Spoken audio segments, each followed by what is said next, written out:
जय श्री कृष्ण। तो आज हम हैं कुरुक्षेत्र के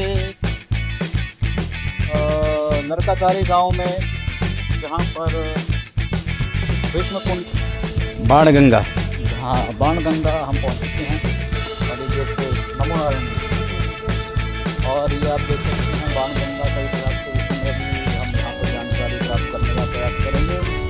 इस स्थान के बारे में पता करने का प्रयास करेंगे, आप तक इसकी जानकारी पहुँचाएंगे।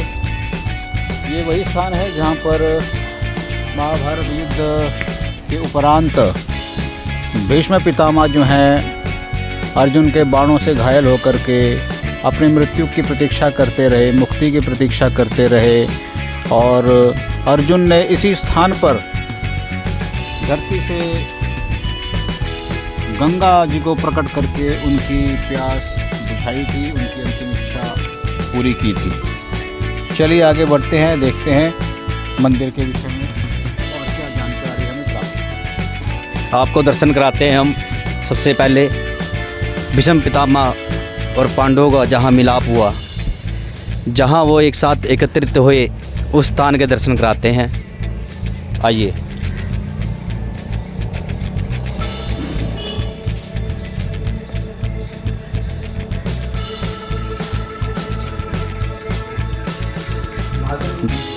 आइए, ये देखिए, ये वही स्थान है जी। प्राचीन भीष्म पितामह जी जिस बाणशैया में लेटे हुए थे और अपनी मृत्यु का इंतज़ार कर रहे थे। नमो नारायण, नमो नारायण जी। सबसे पहले दुर्गा माता जी के दर्शन कराते हैं आप लोग, माता। उसके बाद पंचमुखी हनुमान जी के दर्शन कराते हैं, बजरंग बली जी के। महाराज जी के दर्शन करें।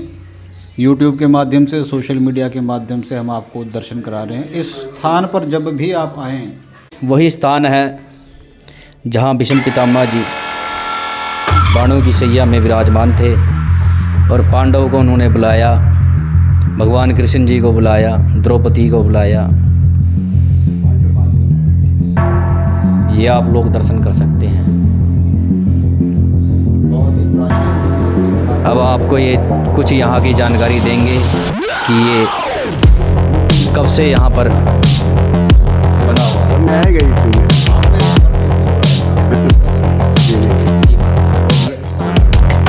जानकारी दीजिए। जानकारी ये है, जो भीष्म पितामह बाणशैया में लेटे हुए हैं, ये जब इनको घायल हुए, इनके बाण लगे, उस समय सूर्यनारायण दक्षिणायनी थे।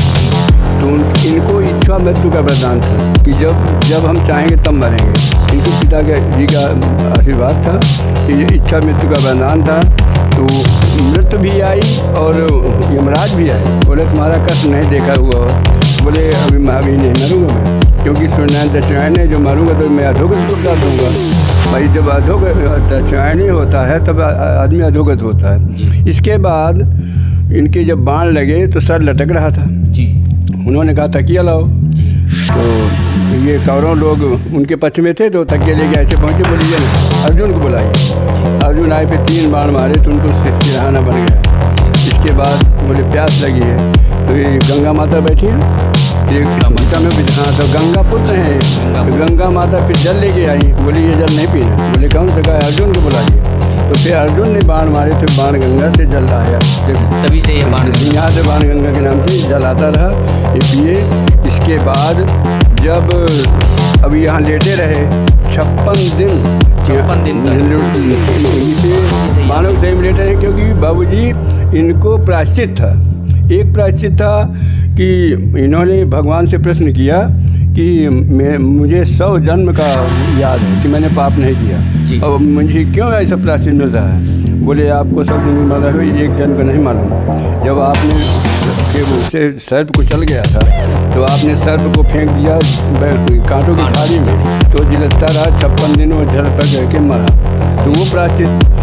दूसरा प्रायश्चित ये कि आपके बहू को दुशासन नग्न कर रहा था, और उसमें आप देखते रहे, आपको फुल पावर था।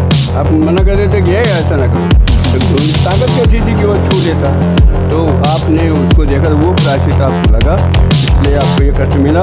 तो बोले मैं वो वाला खून बहा करके निकाल के रखूँगा। तभी 56 दिन बाणों की सैया में लेटे रहे कि मैं कष्ट सह लूँगा। यहाँ से धैर्य मालूम होता है कि धैर्य इतनी होती है कि 56 दिन बाणों की सैया में लेटे रहे। फिर भगवान कृष्ण आए, बोले अब क्या चाहते हो, सब विनाश करा दिया, अब तुम क्या चाहते हो? तुम पॉइंट पा गए। बोले मैं ये चाहता हूँ कि जब तक मैं मरूँ नहीं तो आप मुझे चक्षुदर्शन लिए चारों मुझे दिखाइए। तब फिर चतुर्भुज तो भगवान को, हाँ तो अभी देखो खड़े हैं चतुर्भुज रूप 56 दिन खड़े रह गए। भगवान चौकीदारी किए हैं 56 दिन तक खड़े रह गए। सूर्य जब तक दक्षिणायन था तब तक उत्तरायण नहीं हो पाया। हाँ, जब माघ मकर गति रवि जब होई, तीरथ पति आओ सब कोई। जब माघ की मकर संक्रांति को 14 जनवरी को उत्तरायण होते हैं सूर्यनयन, उसी समय फिर इन्होंने अब इंस्पायर हुए। तभी कृष्ण भगवान की छुट्टी मिली। बोले कृष्ण भगवान की जय। फिर यहाँ का स्थान, बोले गंगा मैया की जय, कृष्ण भगवान की जय। देखिए कितना अच्छा इतिहास महाराज जी ने बताया हमको। देखिए कितनी अच्छी जानकारी दी महाराज जी ने हमको भीष्म पितामह। बहुत ही सुंदर मंदिर आप देख सकते हैं। भीष्म पितामह बाण प्राचीन मंदिर जीर्णोद्धार इसका हुआ था 1972 लिखा है यहाँ पर। 108 महंत रामदास जी द्वारा इस मंदिर का जीर्णोद्धार हुआ वर्ष 1972 में। हाँ जी, चित्र आप देख पाएंगे जब भी आप सुनते जाएंगे। भीष्म पितामह प्राचीन स्थान और तारकेश्वर महादेव मंदिर शास्त्र नाम भवन सीता, भवन सीताराम जी। अब ये यहाँ पर विष्णु सहस्त्र नाम का पाठ सुनाया था। भीष्म पितामह ने भगवान श्री कृष्ण को उनकी स्तुति की थी। सही है ना? चलिए देखिए यहाँ पर भगवान महादेव की सेवा हो रही है, पूजा की तैयारी हो रही है संध्या का के लिए। तारकेश्वर महादेव बहुत सुंदर सेवा कर रहे हैं, बहुत ही अच्छा है।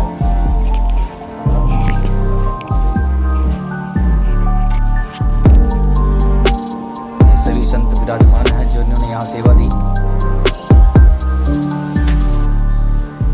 ठाकुर जी के दर्शन कीजिए। हमारे लड्डू गोपाल जी यहाँ पर विराजमान हैं।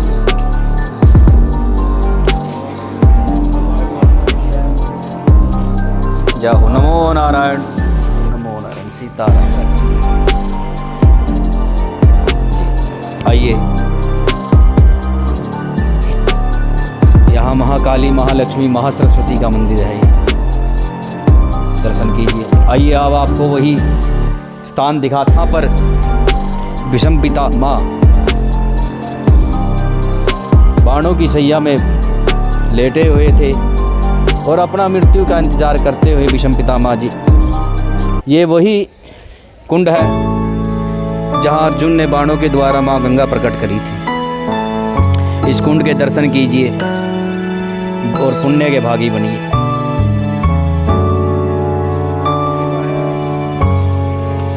अर्जुन और भीष्म पितामह की साथ में ये मंदिर आप देख सकते हैं। बहुत ही प्राचीन और सुंदर मंदिर है।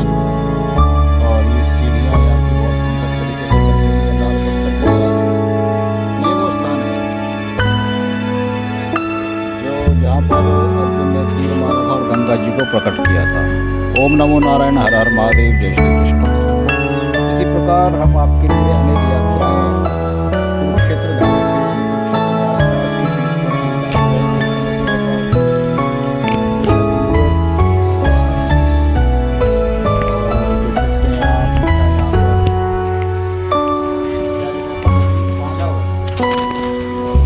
ये यहाँ पर है जी श्री गंगा माता प्राचीन मंदिर, गंगा पुत्र भीष्म पितामह बाण सैया पांडव मंदिर।